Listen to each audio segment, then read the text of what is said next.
I remember that like it was yesterday. Back to full. Sox fans have longed to hear it. The Boston Red Sox, world champions. Thanks for a great story. Ripped to left by Millar. Can I watch it like 10 or 15 times in a row? My hands are literally sweating right now. Throw me that breaking ball and see ya when I see ya. Got him. I told you he was going to throw me that fastball. There was no one left in the bullpen. It was either me or a fan. Here comes backdoor cutter, cutter up, not just cutter in. Every pitcher knows who's taking them deep. You can throw me whatever you want at this moment right here. I was gonna hit it. Look at Arroyo. He's laughing at you guys because you got the call wrong. Oh, I remember what happened the year before, right? Doesn't get any better than that.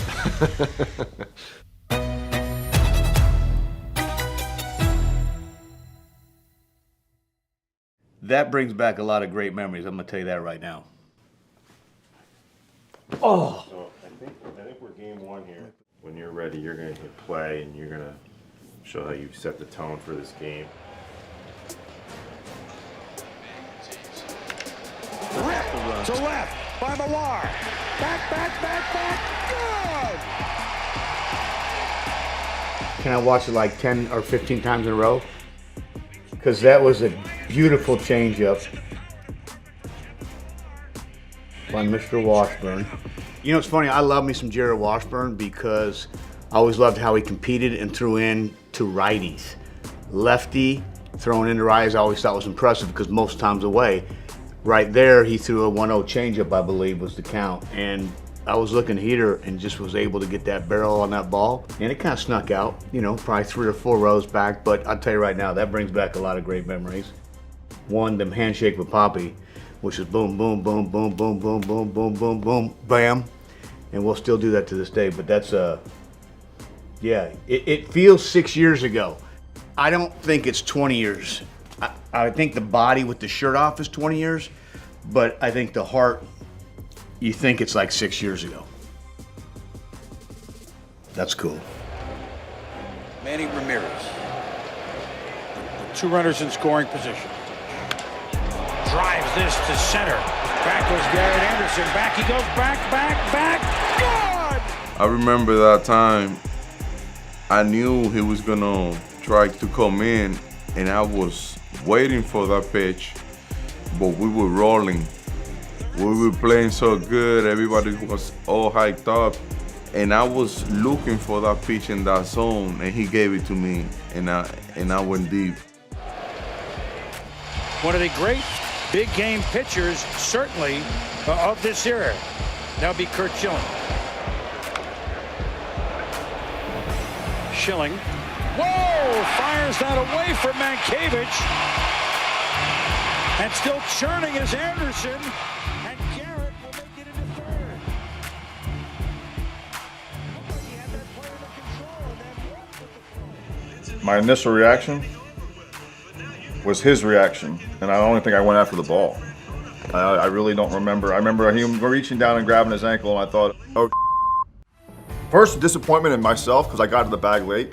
I assumed that I did the cardinal sin of assuming that the throw would be where it normally is. But the minute I saw Schill reach down and grab his ankle, I thought, oh boy. You always have your fingers crossed that when you get to October, everybody's feeling good, everybody's right, and we're just gonna roll through this thing. And then you see that happen, and you're like, oh no. Like, hopefully that was just like he just rolled his ankle, it's no big deal. We all found out the next 24 hours that it was a little bit bigger than just your basic rolled ankle. Guerrero takes the collar on this day, and Mike Timlin and Nathan Varitek shake hands. It's all Boston. One, game 2, ALDS. When you're ready, you can hit play. You know, Bartolo was tough the first few innings, you know, first times through. You know, when he had command of his fastball, he could really overpower. So Varitek swang basically a tree of a bat. It's like 35 inches, 34 ounces. It's a monster. And when he toe taps and gets that thing on time, he was so strong.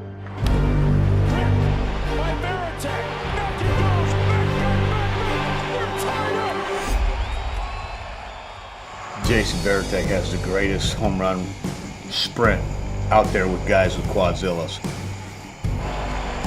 And you don't think he's wired? He sprinted around the bases like the ball was in play. See, even Berman thought it was. Honestly, looking for something that I could drive or to be on time with. And, for me, it was a big moment to be able to get one and tie that game up there. Varitek is such a heart and soul of this team. That whole team can just strike so quick. Set up with what you were thinking. Oh, wow. I think I actually got really scared right there on the first pitch because, I mean, he was right on it. He fell that thing straight back. My hands are starting to sweat already. I'm not even there. Holy cow.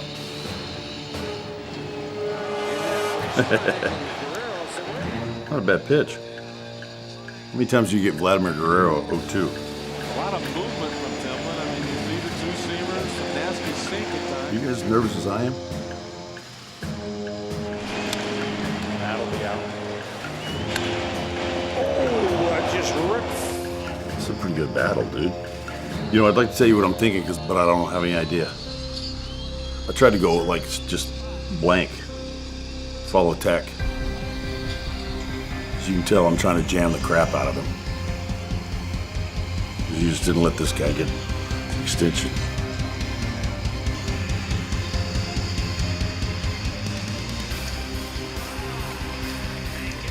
Got him. Not a bad cutter right there. Dang. Yeah, setting up the whole thing. Going hard in, and then he opened up. Finally got him swing through the ball. Yeah. Wow. Exciting clip. That's it. The Red Sox have won at 8-3 and grab a 2-0 lead going home to play Game 3. 10 in Game 3 at Fenway. So I've been starting for a long time, obviously. And I got sent to the bullpen during this series. We were in Baltimore, and I told the GM and the manager that I was going to go home. So we had a meeting that night with Wakefield and Varitek in Baltimore and said, Guy, you're not going home. But I think Wake had that huge part to do with that, and huge part to do with keeping him around and focused. So when I think about this, I was the last person. There was no one left in the bullpen. It was either me or a fan. And I was the last person to come in. Up the middle, Cabrera.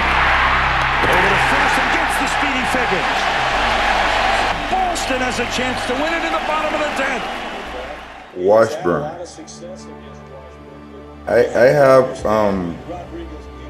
I have big battles with Washburn. He was a guy that he wasn't afraid to attack you. Watching David on that time, one of the best left-handed hitter that played the game. He was so hot in that series. This was what this team was about, because you saw a star develop immediately. Every pitch he threw, it was coming in with the intensity. I was expecting something middle away, and there he is. Throw me that breaking ball and see ya when I see ya.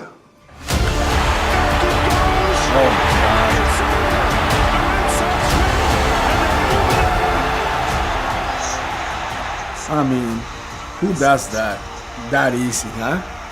How many clutch home runs, how many clutch doubles, anything has this guy had in his career? Endless. He's just an amazing hitter. Amazing hitter. He's starting to go the other way against lefties, and he became so good. And look at that shot, and look at the great moment we went ahead to win.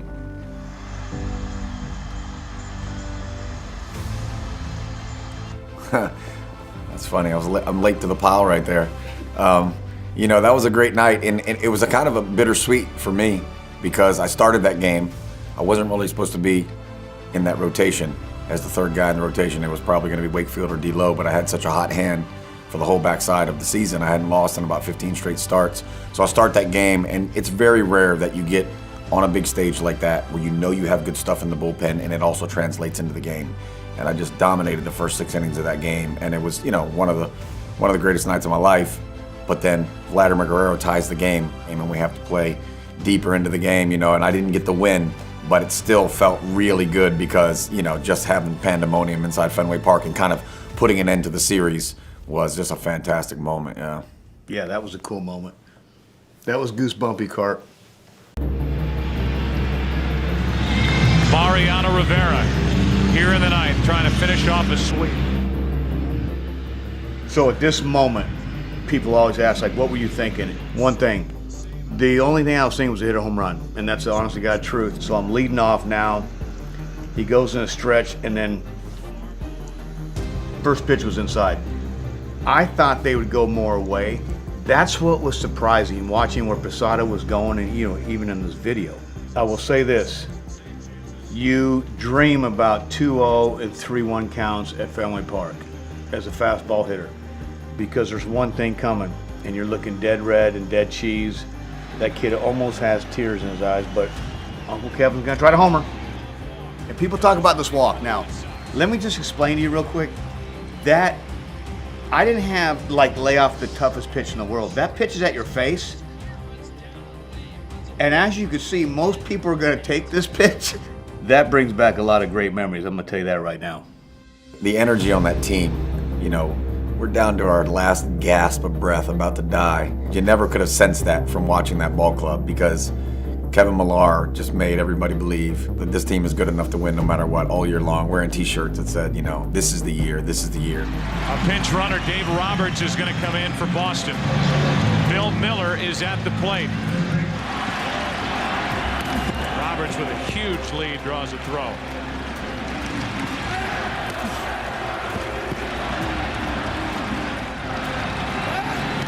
That was close. Mariano knows he's going. Posada knows he's going. It's obviously the world knew that he was going. For his first pitch, Roberts is going. Posada's throw, Roberts. I mean, that's as close and perfectly executed all the way around. Posada's throw to Jeter, Jeter's tag, and Dave Roberts. That's what was amazing. To steal bases under pressure after picking off a couple times. I mean, look at the slide. He goes to the outside corner, and you can see him kind of reach right out that right center part of that bag. But these are the moves, and these are the situations that win championships. It's doing little things in the game that win baseball games. We all want to hit home runs. We all want to get hits. But running the bases and getting Dave Roberts at the trade deadline and Billy Miller's at bats off Mariano Rivera. They're thinking he's bunting. Up the middle. Roberts will come to the plate. The throw by Williams. Bill Miller. So this at bat right here doesn't get enough love. I'm going to tell you that right now. To get this knock up the middle, like, lefties did not hit Mariano well. Righty on righty, not as bad. Lefty, that ball's coming in. I mean, Johnny Damon and Trot, like, I remember just tackling them. The temperature continues to fall here in Boston as we move to the bottom of the 12th, the 4-4 game. Ortiz could win it for Boston. It felt like there was something in this team that could survive anything, you know. And that night, David just gave us just the crack on the door that we needed. This guy, I faced him many times since he was with the Blue Jays, and he liked to throw those front door fastball. He got front door fastball in a cutter. But he liked to throw that fastball right at you. Throw the front door fastball. Come on. There we go.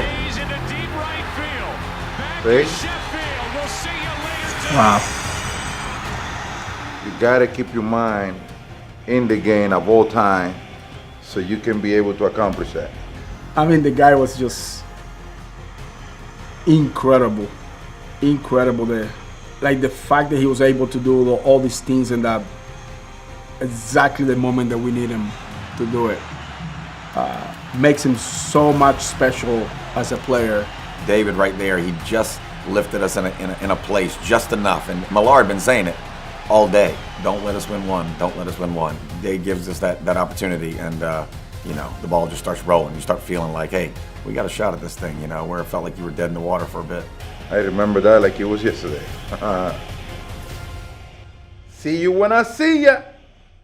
This is eighth inning. Bottom of the 8th inning. Red Sox down 4-2. David Ortiz first up against Gordon. Gordon, nasty. But I remember having a conversation with Manny about his breaking ball and his fastball, and his fastball being so jumpy and hard. I used to try to pull it just because I thought it was better to try to catch the ball up front, but it was the opposite. Let it get deep and just drive it. Ortiz hits it to deep left. And that's exactly what I did. Monster is gone. It's a one-run game. So if you look at this pitch, fastball running away from me, I just stayed through it, and we're able to drive it opposite field. Use his own power, basically. Conversation after conversation. Focus. Mindset. There's no question Roberts is in Gordon's head. Absolutely. He goes. Nixon with a base hit to center, and Roberts will go to third. Running on the play, and it's first and third, nobody out. And it will be Mariano Rivera time. With a tying run at third, a go-ahead run at first, nobody out in the 8th inning of Game 5. And Jason Varitek is up.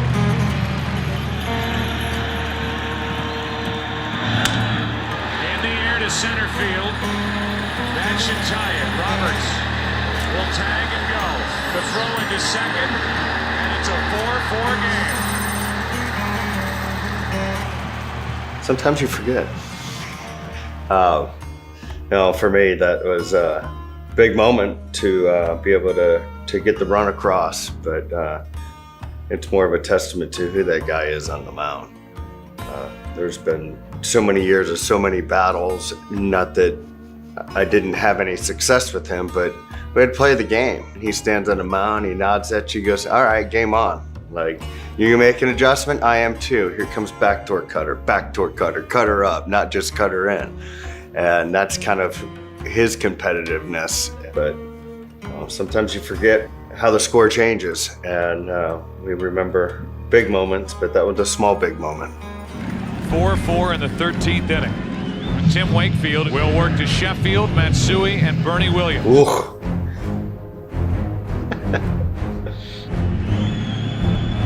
The 2-1 to Sheffield, 2-2.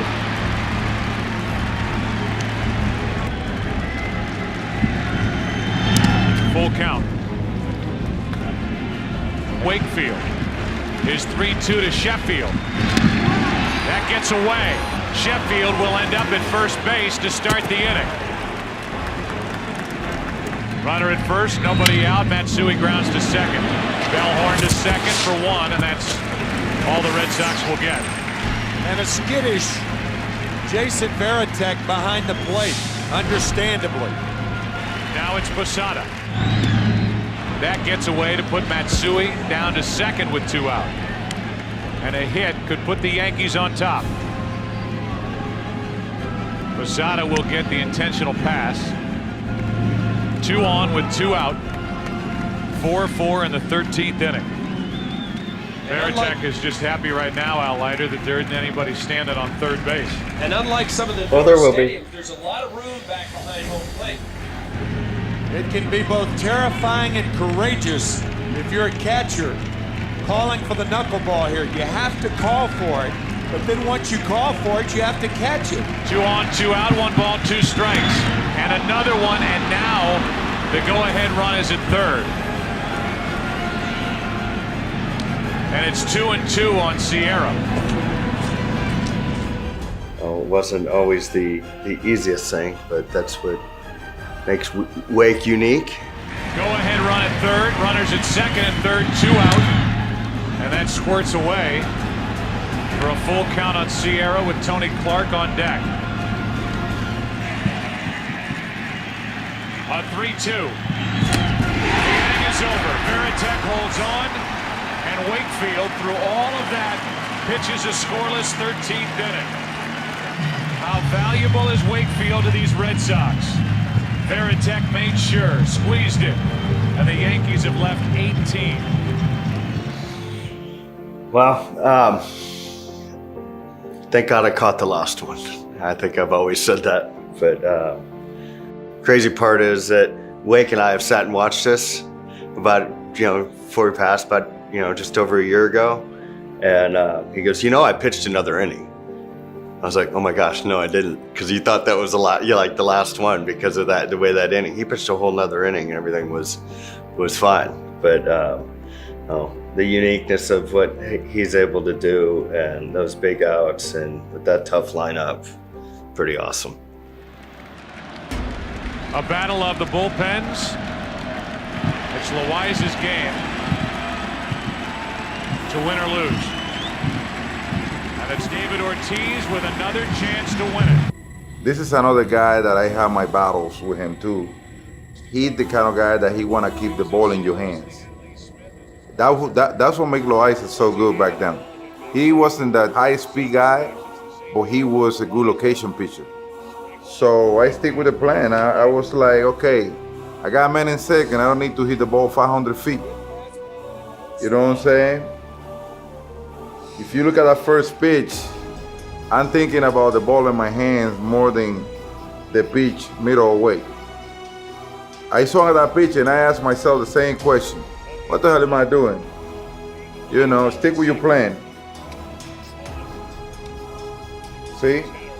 That ball is running away from me. And the reason why I didn't drive that pitch is because I'm pulling. I'm not thinking about, that pitch out of third, like I said before. That's why I feel more comfortable hitting the next pitch. I mean, not the next pitch. I think I foul off like 7 or 8 pitches in that at bat.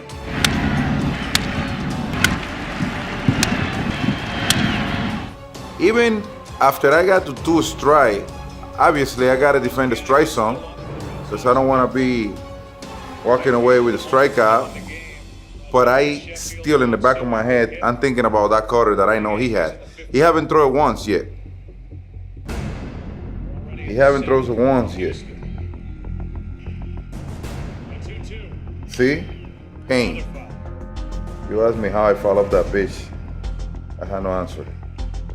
I would say that he shows up away just to keep my mind off of that inside pitch. But I know he got it though. I know he got it. And I still not start thinking about that cutter. Look at where he's going. Better than anybody I ever see. He's painting those fastball outside. Wait, that's not what I was looking for. I know at some point he was gonna throw that cutter. The longest game in postseason history by time tonight, 5 hours, 48 minutes. Ortiz trying to end it. Ortiz bites it off center field. Damon run into the plate, and he can keep on running to New York. Game 6 tomorrow night.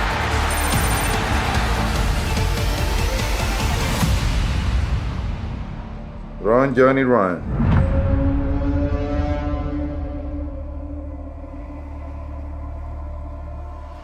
Curt Schilling, who thought he'd be even on the mound after what happened in Game 1. He's getting loose, and Al Leiter is standing by. It's hurt after, what was it, Game 1? We didn't really know about it very much as a team.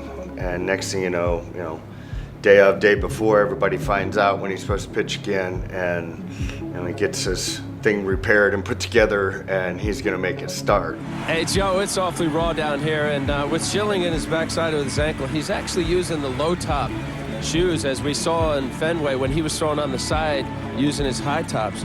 And from what I see here, he's using his backside. He's pushing off the rubber fine. Physically, it's not a problem. In conditions like this, not only with dealing with a bad ankle, it's the weather and wondering how he's going to handle it mentally more than physically. But physically, he looks fine, guys. Back to you. To compete in a must-win situation and go out there and command the baseball the way he did with way less stuff than he's used to throwing with was phenomenal. All right, Al, thank you very much. Games 4 and 5, deja vu at Fenway Park. Because of all that, we're here at Yankee Stadium for Game 6 tonight. So now with 2 out, that gives Varitek a chance to put the Red Sox out in front. Varitek. Yeah, sometimes you forget that, or sometimes I forget I ever got a hit. Varitek has put Boston on top. A base hit to center, and it's 1-0 in the 4th. There's so much concentration and work towards making sure you're getting people out. You forget sometimes that you did contribute some offensively. What a solid at bat by one of the leaders on this Boston team. Anytime you can grab leads with good pitching going on the mound, it accelerates. You know, the first to score a lot of times has statistically the best opportunity to win.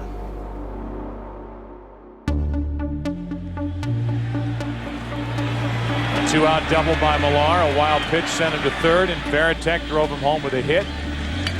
Cabrera's on with a single. Bellhorn, strike 1. I remember he was struggling. He was struggling in that series, and you know, coming in and hit that big home run for us, you know, was huge. Never let a pitcher get you out of way. That's down the left field line. Big trouble. Matsui on the run. That ball is off the wall.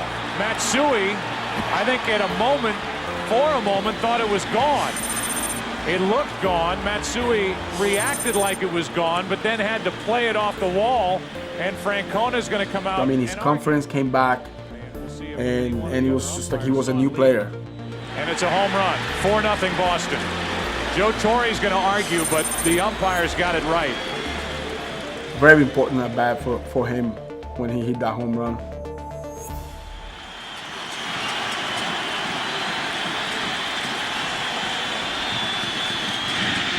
Off the end of the bat. Arroyo. The ball gets loose. It's down the right field line. Jeter coming all the way around. It's a 1-run game. And now we're going to have an argument as Francona comes out of the dugout.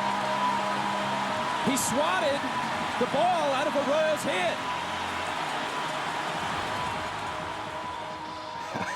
Tito, that's funny. Tito's like calling the umpire over like he's a school teacher. You know, a lot of this stuff is amazing because we never see ourselves back on film, ever. We never watch and hear the broadcast.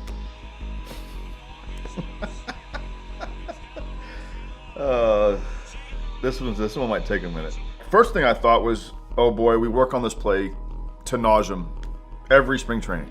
Such an odd play because there's so many thoughts going through my mind. Like, you watch it playback and you think like, oh, maybe you don't remember what was going on there, but it's very, very distinct in my mind, right? I'm throwing him an extra slow curveball on purpose because Alex loves to hit breaking balls. He destroys them. So if I throw him a 78-mile-an-hour curveball, he probably hits it out of the park. But I throw him a 68-mile-an-hour curveball on purpose to see if I can get him out front early in that bat. He cues it right off the end of the bat, which is exactly what I want, but the ball is spinning like an absolute top. And as all I can think about is don't let the ball hit your glove and shoot out. So that's all I'm worried about is get this thing secured. So I get it secured and I go to flip the ball for an easy out to Doug Minkiewicz, and he's standing right next to me. I've done that play 3 million times, and I think I was in the wrong place maybe 4, and that was one of them.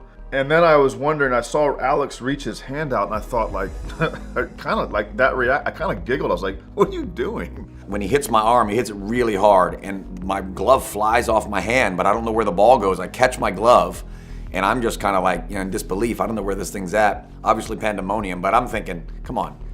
I know we didn't have instant replay back then, but there's 6 umpires on the field. Normally we only have 4. I'm like, somebody had to see this thing. So I wasn't really that worried about it. But when I look back on the tape here, it's hilarious because Alex goes into second base and he's like, timeout, timeout. He's all serious. It's almost like a kid who stole something from somebody and is trying to justify that it's his, like in the moment, right? He was almost like, let's hurry this thing up, call timeout, get it ready, let's get the next play going. All-time favorite reaction is Alex at second when he's like, you just got busted with your hand in the cookie jar and you're a 3-year-old. And Randy Marsh was the umpire at first base, and I was like laughing. I was like, Randy, please tell me you saw that. And he goes, you blocked me out. I didn't see it. And that's when like my face went from, okay, like they didn't see it. I was talking to Orlando Cabrera, a couple guys near second base, and you kind of just, you're trying to take in the moment too, right? Like I had played the game long enough to try to actually just stand there and kind of observe as an observer, right? Like this, we're in Yankee Stadium, man, this is crazy, what's going on?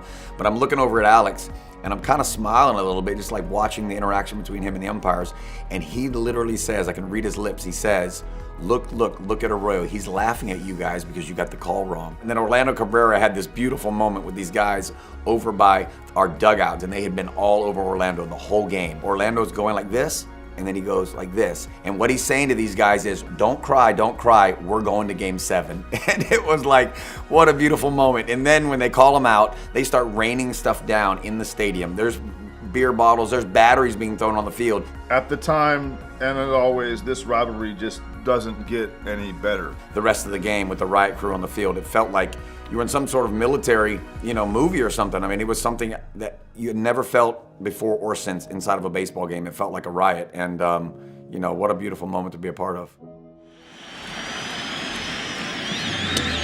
Ball 1. Well, I know what I was thinking right here is like, you put yourself in a little bit of a jam. Clark is only in there because of the foot injury. At this point, I was running on fumes, so you had to dig deep. 2-0. And then we go 2-0 on them. 2-1. That's a center cut 2-0 fastball. 2-2. Clark during the regular season, 16 home runs. Again, the Red Sox are 1 strike away from becoming the first team ever down 3-0 in postseason history to force a game 7. The Yankees are 1 swing away potentially from winning it. Full count. That's a big pitch right there, because now on a 3-2 count, 2 out, Sierra will be running from first base. And his is the it's funny because you kind of forget that. I don't really remember all the counts and all that, but it's like, wow, it's really back was against the wall. That was one thing about Tech you always knew. The dependability that we had in him and his command of the baseball, to be able to get those quick outs, whether it be coming into a tough situation with guys on base or just starting the inning clean. I don't think we are where we are if we didn't have Keith and win these things without Keith at the end. Runners go. Red Sox force game 7. A tremendous pitching performance by Schilling. I mean, it's as good as that day's starter. I remember when it was over, it was one of those things where I had to dig deep. I was tired, and you see the emotions on my face. It was like, golly. Back was against the wall. The winner of this game moves on to the World Series. Manny Ramirez is not a pull hitter. He hits a lot of ground balls to the right. That is clearly open to the right side of the infield. Man on second, I'm hitting. I know he's a good sinker ball pitcher. So I'm thinking to the middle. I start my low real early, and I swing the bat through the ball, and that's why I could get a hit to the middle. The throw by Matsui, cut off, Jeter's throw. Damon got thrown out there. Yeah, he got thrown out, yeah. But then your boy comes up right after. Mm-hmm. So I think Ortiz went deep. Yep, we're gonna go to that. Yeah, You're on first there. Yeah, against Kevin Brown. Kevin Brown. Here's Ortiz. He rips one into right field. Back at the wall, 2-0 Red Sox. Yeah, that was a sinker baller, hard sinker baller, and that's a guy that you want to make sure that his pitch arcs up. You don't want to have him. You don't want to wait for him to start burying that two-seamer, because that's what made him who he was. He was tough to hit because of it. So I was expecting hard sinker up in the strike zone. And I think that was the first pitch. Yeah, I was ready. was ready. That ball, a picture-perfect pitch for Ortiz. David hitting, Kelby Brown pitching. We are New York. We kill New York. We know something magical was going to happen in that at bat because David always got success in New York City. And we went 2-0. Derek Lowe on the mound. 2 out. Here's Sheffield. It's 2-2. Sheffield takes it in the dirt. On deck is Mansour. So Veritek, these guys are just killing us, as you well know. So Veritek, we just showed the curveball. Veritek came up with this theory, throw a curveball right at him, right? It's going to end up right down the middle, but he's going to flinch. And I was like, oh my gosh, let's try this in Yankee Stadium Game 7. It's 3-2 to Sheffield. Got him looking. Sure enough, if you watch, starts right at him, right down the middle. Scary, stop, boom. Tech came up with this out of nowhere. Genius. All right, bring it on, Vasquez. I got your number. Getting another chance out of the bullpen and coming in already with his team down 2-0. Bases loaded. I think I hit 4 straight home runs off the guy. For the Red Sox.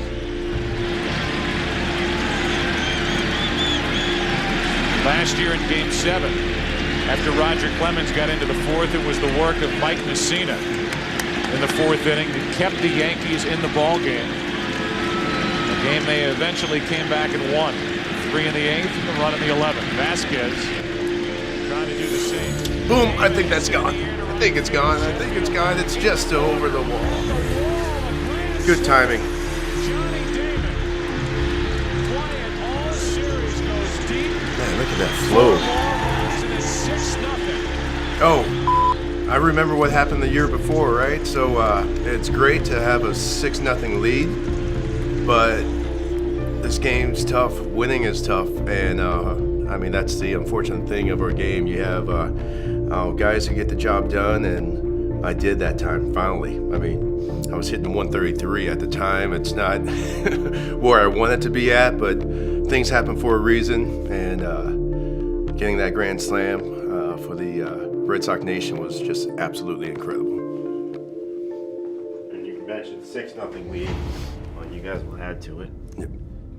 It's this one right here. Oh yeah. You just cannot walk people before those home runs. The walk and the hit batsman before the Damon home run. Boom.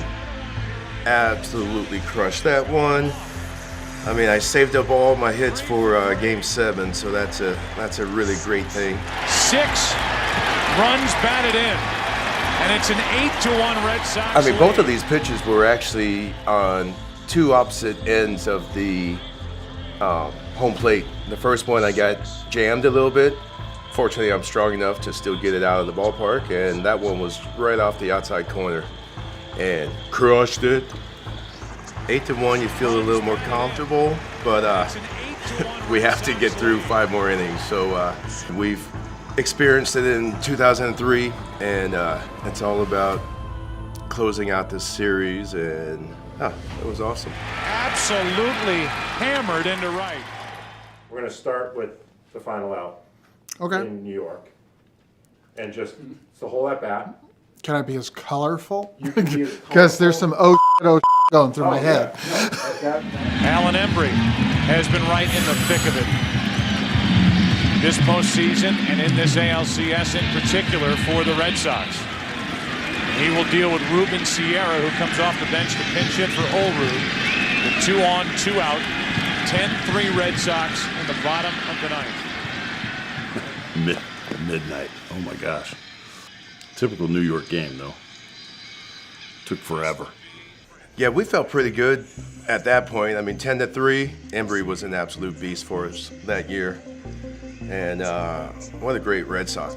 Did I know I was going in? No. Was I excited to finally get in there? Absolutely. Alan, he faced the nastiest guys and in the most dangerous situation at the time because he always had to come in the 6th, 7th, 8th inning.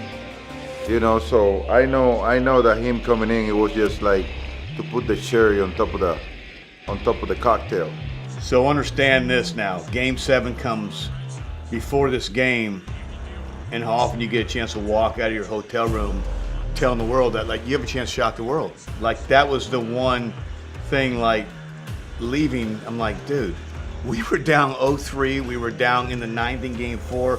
Here we are in game 7. Same spot as we were last year, but Aaron Boone hit the home run. Now we have a chance to what? To win. I was just hoping the ball was hit to me. I wanted to make the last out, so, you know, hit it to me, and I'm going to make this play no matter what. This would be the 5th pennant for the Red Sox since that 1918 season. Oh, right there. Come on, Pokies. Field it clean. That a boy. Oh, it's over. Thank God. That's exactly what was going through my head at that point. And we are out. We won. Sometimes I say that, like, it's not over until it's over. I mean, we knew it was over. What bar is this? This is awesome. I mean, it's an unbelievable feeling, and now we're back here celebrating 20 years. You know, time flies. They'll spread the news, all right. I honestly thought it was just like, it was a dream right there. The feeling was almost like, yeah, that was our World Series. Like, I mean, whoever comes now, we don't think that they're gonna take us all the way to 7 games, or we're gonna take them to 7 games. It's gonna be quick. You get emotional just looking at all this stuff and thinking, man, it's 20 years and how fast it goes. The ultimate rivalry came down to it, and we came out on top. We broke the curse, and it was 25 guys that believed, and a nation that just wrapped their arms around us. I don't know personally what it's like to be a Red Sox fan out in where the bleacher creatures were, out in right field. But there were several Red Sox fans that were out there, and I saw them before the game, and I kind of pointed it up to them. For some reason, it popped into my mind, you know, after we won that game, I wanted to go out there and celebrate with them. I saw what happened the year before, and they got their heart ripped out. And to have a chance to come back and do it again, it was like the coolest thing to be a part of. My mind at the moment was thinking, this is really happening. 4 or 5 days before that night, we were down 3 games. And all of a sudden, we are celebrating like this. It was the most amazing moment of my career. Like at that time, be honest with you, I'm thinking that I won the World Series already.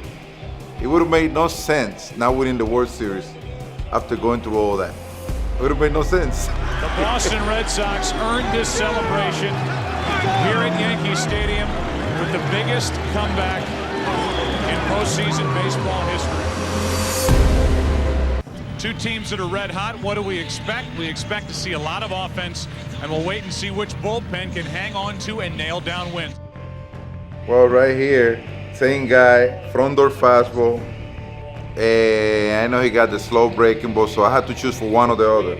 But I was hotter than a firecracker right there. I was like, my mind was already locked in. You can throw me whatever you want at this moment right here, I was gonna hit it. That's how hard I was. I was locked in. He threw me the front door fastball, and it was like, oh, here you go. Boom. Field line into the corner. It is fair and a 3-run home run. Ortiz has done it again. I was so like locked in at the moment, coming after we finished up the Yankees. It was like your ego, your mentality, your body language, your mojo, everything was at the highest level. My mindset was a no doubter. Like I think at that time, I don't care if you have 5 pitches. I was ready. And I'm not just talking about me. I'm talking about everybody in the ball club. Base hit Damon, and the Red Sox add to their lead. Into left field, a base hit, and that makes it 6-2. First game was the battle. Wake started that game, then there was a line change halfway through the game, our 3rd, 4th inning. A lot of runs scored. Bases loaded, nobody out. Matheny pops it into shallow right, and Nixon is there. Edmonds is coming to the plate. The throw's cut off. Milan bobbled it and throws it into the dugout. Larry Walker into shallow left field. Ramirez coming on. Can't make the play. Cedeno will come around and score. I don't remember a whole lot of errors because I guess you stay so focused on what's the next moment and what's the next thing to do, to not realize that we made 4 errors already. But that's a testament to everybody had the ability to turn the page and to move on. It's now 9-9 in the 8th. Into right field again, down the line, near the pole, home run, Bellhorn. And it's 11-9 Boston in game 1. Who was the MVP of this very good bullpen, is in the game. Bad thing about game 1 is I remember I didn't feel real strong with game 1 either. I don't know if it was the time off or something. I was just felt a little off. Change up, Cedeno strikes out, and the Red Sox. That was a good changeup. That was a good changeup. Celebrating here at Fenway Park in Boston. The final of 11-9. The same thing in game 1. It's like, you know, that inning turned into a little bit of a mess. So it's yeah, got the job done. Game 2, right? Curt Schilling is getting ready for tonight's start. It's game 2 of the World Series. Thinking back to game 6 of the ALCS. Schilling was indeed a warrior for the Boston Red Sox. Yeah, and for me, I'd have to see more because as I remember is him pitching well. Curt doing what he does in the postseason is quality start after quality start. That's his first strikeout. Varitek with 14 RBIs in his last 17 games. In the air to right center field, well hit. Back is Edmonds on the run. Off the wall, 2 runs are going to score. Varitek is going to head to third. The throw there, too late, 2-0 Boston. She didn't realize that the ball hit the back wall. Nowadays, they'd be able to tell you it's a home run in 29 of all 30 ballparks. That's a big moment for me as a hitter. Pretty sure if I remember right, they walked David and put me in that spot.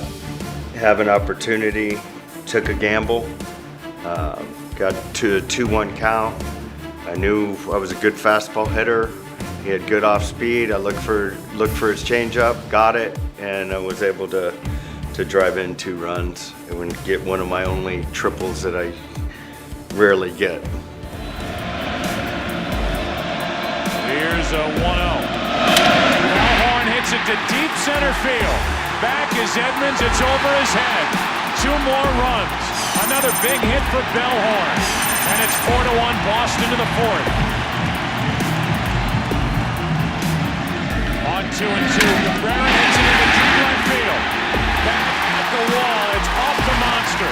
1 run scores. Here comes Damon. No throw made. More 2-out damage done by the Boston Red Sox as they lead it 6-1. 2 more unsung heroes that made this team a very, very good team and made our lineup very long. Belly with big hit after big hit and all the little things, but Belly was so huge in all that. The baseball player that Cabrera is and always has been and was for our team. Get him an opportunity to add in and do what he does to contribute to what ends up being a really good team. Buffini to short. Cabrera. The Red Sox are up 2 games to none.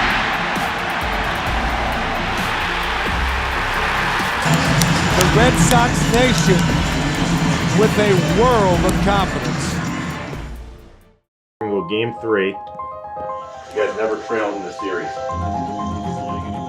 Now here's Manny Ramirez, who is 4 for 9 in this World Series, and he has hit in 15 straight postseason games. That's the 4th best run in postseason history. Game 3, we just trying to score first, I'm looking for a pitch that I could drive. I know he don't got a good fastball to pass me by, but I'm still looking fastball. I missed that one right there. I pull off my head a little bit, but I'm still looking for fastball right there. And he's gonna give it to me. Now I'm waiting for my pitch. I'm doing on my rhythm. I'm trying to stay relaxed. He missed. I'm still looking fastball. Oh, that was a bad call. That pitch is low. Manny thought that ball was down in the strike zone. This is the guy that Terry Francona says is going to break out and explode in one of these games. And he was right at this blow. Boom! Got him. I told you he was going to throw me that fastball, and I was waiting for it. A 2-2 pitch, and Manny Ramirez lost it into the seats and left.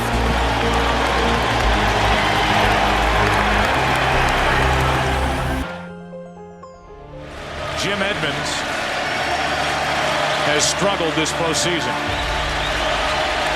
Come up with a couple of big hits. And he's up in a key spot for St. Louis now. So bases loaded. 1 out. Edmonds flies one into shallow left. Pujols ranging too far off second. Throw home. Out at the plate, and the inning is over. I was too shallow, and at that time, I had a great arm, and I always throw through the quarter man, and I got him. It's a part of Manny's game that everybody seems to overlook, and he learned how to play our wall probably as good as or better than any left fielder to ever play. It wasn't just a big bat, and he worked at it and worked at it. But he was such an accurate thrower that in those situations that he threw out an assist after assist after assist. And that's by Manny's work. He worked at it. And it's a testament to Manny, and it's a huge out for us right there. You actually packed your glove to go to St. Louis, believe it or not. Well, I had to play D right here. You know what I'm saying? I had to be out there representing, so Supon don't know Papi got the cannon. Now it's Walker. Ground ball to the right side.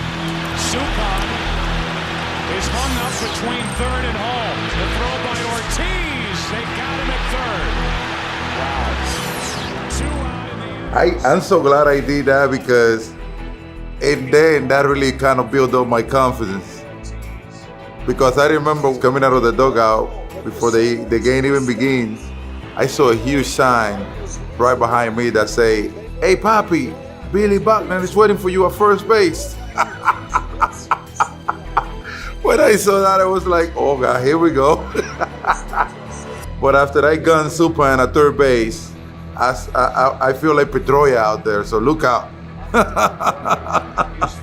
Volk trying to end game 3, and he does on the inside corner. Red Sox up 3-0. Hey, what I'm telling you is exactly how I feel at that moment. I'm sure. I'm sure.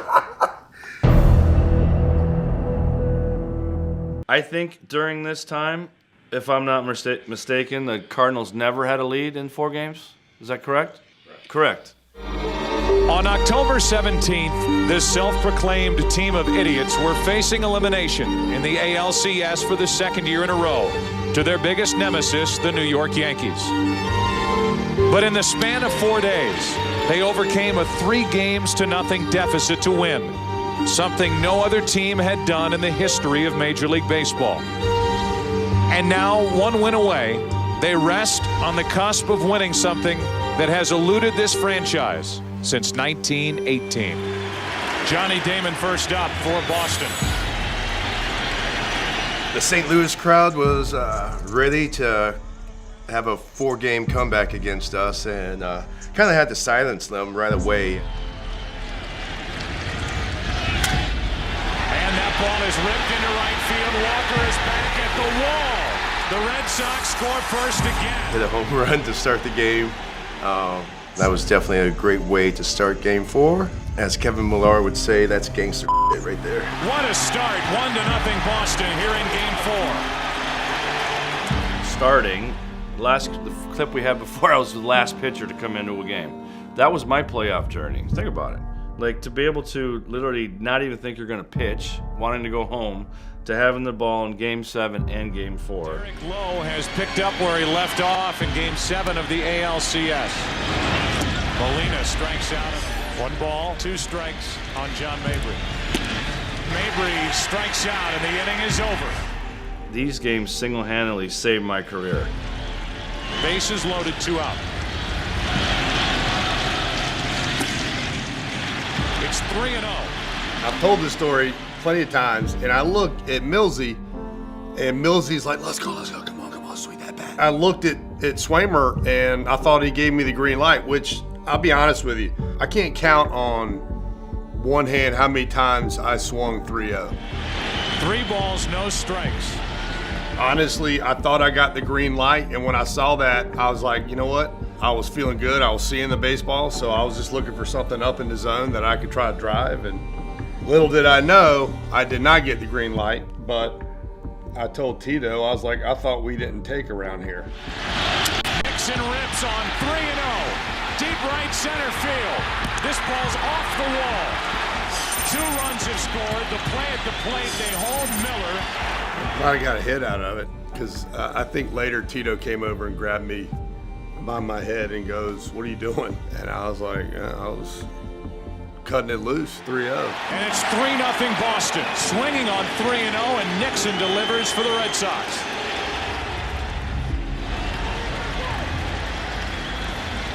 At this point, you're starting to think about all the stuff that you went through. I just feel like this team knew from the word jump when we got past the Yankees that this was inevitable. Since '93, how many years I heard, fans and media and everything talk about, the curse of the Bambino. And I think this group of guys were sick and tired of hearing about it. 9 innings, 2 outs, Folky's pitching, Renteria is hitting. I'm in left field and I'm thinking, oh my God, we're gonna do this. We're gonna break the curse. Edgar Renteria, 2 out of 3 tonight. The last chance for St. Louis to extend this game. This was epic right here in the history of our organization. Back to Folk. Red Sox fans have longed to hear it. The Boston Red Sox are world champions. It has been 86 years. Generations have come and gone. A dominating effort by the Red Sox in this World Series. And it's so good to see some of this stuff after such a long time. This is what you play for. Seeing it from a perspective now, that's crazy. 86 years, man. We reversed the curse. We made a whole nation happy. And absolutely amazing. All those sacrifices, all the dedication, discipline, every single member of that team brought something to the table. Just look at the joy. All these guys, and man, just so many special memories from that year, but all around. In Iraq, watching the game, to people come up to me today and just explain to me where they were on that moment, when that play happened. History being made. Just incredible. That pure joy of we did this just completely emotionally set in that, wow, we did this. He hit me when I came to my apartment and I saw like 200 people waiting for me in the lobby. That's when I realized what we had done. It was so huge for the city. Doesn't get any better than that. And for the first time since 1918, the Boston Red Sox are champions of baseball.